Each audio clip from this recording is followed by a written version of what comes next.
কলকাতার একমাত্র মা কালীর মন্দির যেখানে ভোগ হিসেবে খিচুড়ি কিংবা অন্ন দেওয়া হয় না, বরং দেওয়া হয় চাউমিন, চপসই। স্বয়ং দেবী নাকি খেতে পছন্দ করেন এই খাবারগুলো। প্রসাদে এগুলো দেখতে না পেলে ভয়ঙ্কর ভাবে রেগে যান তিনি। শুধু তাই নয়, এই মন্দিরে পূজার্চনাও করা হয় বিশেষ ভাবে। এই মন্দিরে আর যা যা হয় শুনলে থ হয়ে যাবেন। কতই না বৈচিত্র্যময় দেশ, পাহাড়, পর্বত, ঝর্ণা, নদী, রাজাদের কাহিনী থেকে শুরু করে কি না নেই এই দেশে। তবে সবকিছুর পেছনে রয়েছে কাহিনী। শুধু কাহিনী বলা ভুল, অলৌকিক কাহিনী। তবে অলৌকিক কাহিনীর কথা উঠলে সবার আগে উঠে আসে দেবদেবীর কথা। হিন্দুরা 33 কোটি দেবদেবীর আরাধনা করে থাকেন, তাই ভারতবর্ষে মন্দিরের অভাব নেই। এক একটা মন্দিরের পেছনে রয়েছে এক এক রকমের অলৌকিক কাহিনী। তেমন কলকাতাতেই রয়েছে এমনই এক কালী মন্দির যেখানে মাকে ভোগ হিসেবে নিবেদন করা হয় চাউমিন, চপসই। কি কথাটি শুনে চমকে গেলেন তো? মনে হচ্ছে আবার কেমন মন্দির যেখানে সব জায়গায় ঠাকুরের ভোগ হিসেবে নিবেদন করা হয় খিচুড়ি, লুচি, পায়েস, সেখানে কিনা চাইনিজ খাবার। এগুলো আবার ঠাকুরকে দেওয়া হয় নাকি? তবে সেগুলো আমাদের নিছক ধ্যান ধারণা মাত্র। ভক্তি ভরে যাই দেওয়া হোক না কেন, মা সবই গ্রহণ করেন। শোনা যায় মাও নিত্য প্রসাদ হিসেবে নাকি এই ভোগই পছন্দ করেন। শুধু তাই নয়, এখানকার মা কালী এতই জাগ্রত যে কখনোই কোনো সন্তানকে তিনি খালি হাতে ফেরায় না। শুধু ভোগই নয়, মায়ের পুজোতেও বিশেষ নিয়ম পালন করা হয়ে থাকে।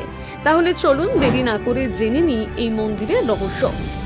একদম কলকাতার মধ্যে অবস্থিত এই কালী মন্দির কলকাতার ট্যাংরা এলাকায় চায়না টাউনে অবস্থিত এই মন্দির।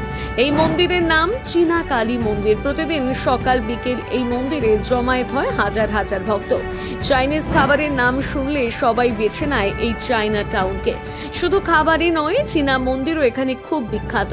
তবে এই মন্দিরে পুজো করা হয় অর্ধেক বাঙালি এবং অর্ধেক চীনা রীতি নিয়ম অনুসারে। অনেক বছর হয়ে গিয়েছে এই মন্দির এখানে প্রতিষ্ঠিত। শোনা যায় এই মন্দিরে কালী ঠাকুরের মূর্তি স্থাপন করেছিলেন এক চীনা বৌদ্ধ। ভারতে যখন ইংরেজের শাসনকাল চলছিল তখনই চীনাদের কিছু একাংশ এখানে এসে বাস করতে শুরু করেন। তারা শুধু বাস করতেই শুরু করেন না, এখানকার রীতিনীতি, আদব কায়দা সবকিছুই আপন করে নেন। সেই সাথে মা কালীকেও নিজেদের আরাধ্য দেবী হিসেবে পুজো করতে শুরু করেন। জানা যায় এখানে বাঙালি থেকে শুরু করে চীনারা সকলেই মা কালীকে ভোগ হিসেবে নিবেদন করেন নুডলস, চাউমিন কিংবা চপসই। দেবীও নাকি এই ভোগেই তুষ্ট। তবে এই ভোগ দেওয়ার পেছনে বিশেষ একটা কাহিনী রয়েছে। সে বহু বছর আগের কথা। শোনা যায় সেই সময় মন্দিরের এত আড়ম্বর ছিল না। একটা গাছের তলায় মূর্তি স্থাপন করে পুজো করা হতো। একদিন এক চীনা বালক অসুস্থ হয়ে পড়েন। ডাক্তার বুদ্ধি দেখিয়ে তার অসুখ সেরে উঠছিল না। ছেলেটির বাবা মা মায়ের কাছে গিয়ে মানত করে, এমনকি গাছের তলায় মূর্তির সামনে ছেলেকে শুইয়ে রেখে দিনরাত মায়ের নাম জপ করতে থাকে। কালী ঠাকুরের কৃপায় ছেলেটি নাকি ধীরে ধীরে সুস্থ হয়ে ওঠে। সেই থেকে সকলেই মা কালীর প্রতি বিশ্বাস তৈরি হয়।